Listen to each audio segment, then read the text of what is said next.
एक आदमी जो हाई स्कूल की शिक्षा भी पूरी नहीं कर पाया, वह इतने गरीब परिवार से था कि खर्च चलाने के लिए अपनी किशोर अवस्था से नाश्ते की ठेला से लेकर पेट्रोल पंप पर तेल भरने तक का काम करना पड़ा। ऐसे लड़के ने जब एक वृद्ध के तौर पर दुनिया को अलविदा कहा तो उसकी संपत्ति का मूल्य 62,000 करोड़ रुपये से भी ज़्यादा था। अगर आप अब भी नहीं इस शख्स को पहचान रहे हैं तो हम बता दें कि यह है धीरू भाई अंबानी, एक ऐसा सफल चेहरा जिसने हर एक गरीबों को उम्मीद दी कि सफल होने के लिए पैसा नहीं, नियत चाहिए। सफलता उन्हीं को मिलती है जो उनके लिए जोखिम उठाते हैं। धीरू भाई ने बार बार साबित किया है कि जोखिम लेना व्यवसाय का नहीं, आगे बढ़ने का मंत्र है। 28 दिसंबर 1932 को गुजरात के एक छोटे से गांव में धीरज लाल हीरालाल अंबानी का जन्म हुआ। पिता गोवर्धन अंबानी एक शिक्षक थे, माता जमुना बेई एक सामान्य गृहिणी थी। धीरू भाई के 4 भाई बहनें थे और इतने बड़े परिवार का पालन करना अध्यापक गोवर्धन के लिए सरल नहीं था। एक ऐसा समय था कि आर्थिक परेशानी की वजह से धीरू भाई को पढ़ाई बीच में छोड़नी पड़ी और उनकी स्कूली शिक्षा भी अधूरी रह गई। पिता की मदद करने के लिए धीरू भाई ने छोटे मोटे काम करना शुरू कर दिए।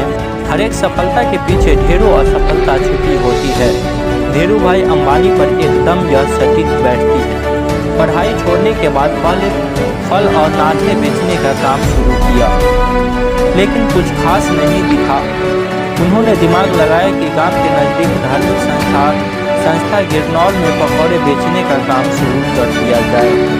यह काम पूरी तरह आने वाले श्रद्धालुओं पर निर्भर था, जो साल के कुछ महीने तो अच्छा चलता था, बाकी समय इसमें कोई खास लाभ नहीं था। धीरू भाई ने इस काम को भी कुछ समय बाद बंद कर दी। बिजनेस में मिली पहली 2 असफलताओं के बाद उनके पिता ने उन्हें नौकरी करने की सलाह दी। धीरू भाई के बड़े भाई रमनीक भाई उन दिनों यान में नौकरी करते थे।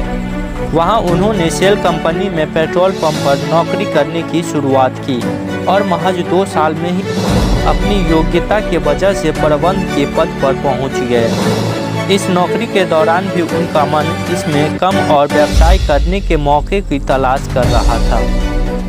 जब वे काम करते थे, वहां काम करने वाले कर्मचारियों को महज 25 पैसे में चाय मिलती थी, लेकिन धीरू भाई एक बड़े होटल में चाय पीने जाते थे, जहां चाय के लिए 1 रुपये चुकाना पड़ता था। उनसे जब इनका कारण पूछा गया तो उन्होंने बताया कि बड़े होटल में बड़े बड़े व्यापारी आते हैं और बिजनेस के बारे में बात करते हैं, उन्हें ही सुनने जाता हूँ ताकि व्यापारी की बारीकियों को समझ सकूँ। इसी तरह दूसरी घटना उनकी नज़र और अक्सर ढूंढने की क्षमता की ओर इशारा कर रही थी। यह हुआ कि उन दिनों यमन में चांदी के सिक्के का प्रचलन था। धीरू भाई को एहसास हुआ कि इन सिक्कों की चांदी का मूल्य सिक्कों के मूल्य से ज़्यादा है और उन्होंने लंदन की एक कंपनी को इन सिक्कों को गलाकर आपूर्ति करनी शुरू कर दी। यमन की सरकार को जब इस बात का पता चला तब तक वो मोटे मुनाफे कमा चुके थे। ये दोनों घटनाएं इशारा कर रही थी कि धीरू भाई अंबानी के पास एक सफल बिजनेसमैन बनने का सारा गुण है। यमन में धीरू भाई का समय बीत रहा था कि वहां आज़ादी की लड़ाई शुरू हो गई और ढेरों भारतीयों को यमन छोड़ना पड़ा।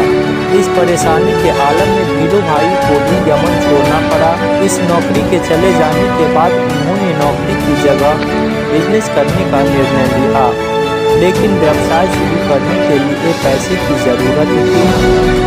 धीरू भाई के पास निवेश के लिए बड़े रकम नहीं थे, इसीलिए उन्होंने अपने मामा के साथ मिलकर मसाले और शक्कर के व्यवसाय शुरू कर दी। यहीं पर रिलायंस की नींव पड़ी। इसके बाद रिलायंस ने सूती के कारोबार में प्रवेश किया।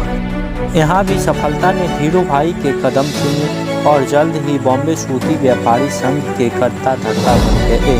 यह बिजनेस जोखिम से भरा हुआ था और उनके मामा को जोखिम पसंद नहीं था, इसीलिए जल्द ही दोनों के रास्ते अलग हो गए। इससे रिलायंस पर कोई खास फर्क नहीं पड़ा और 1966 में अहमदाबाद के नरोदा में टेक्सटाइल मिल की स्थापना की। विमल की ब्रांडिंग इस तरह की गई कि जल्द ही घर घर में पहचाना जाने लगा और विमल का कपड़ा बड़ा भारतीय नाम बन गया। विमल दरअसल उनके बड़े भाई के बेटे का नाम था। उन्होंने इसके बाद कभी पीछे मुड़कर नहीं देखा और रिलायंस कपड़े के साथ ही पेट्रोल और दूरसंचार जैसी कंपनियों के साथ भारत की सबसे बड़ी कंपनी बन गई।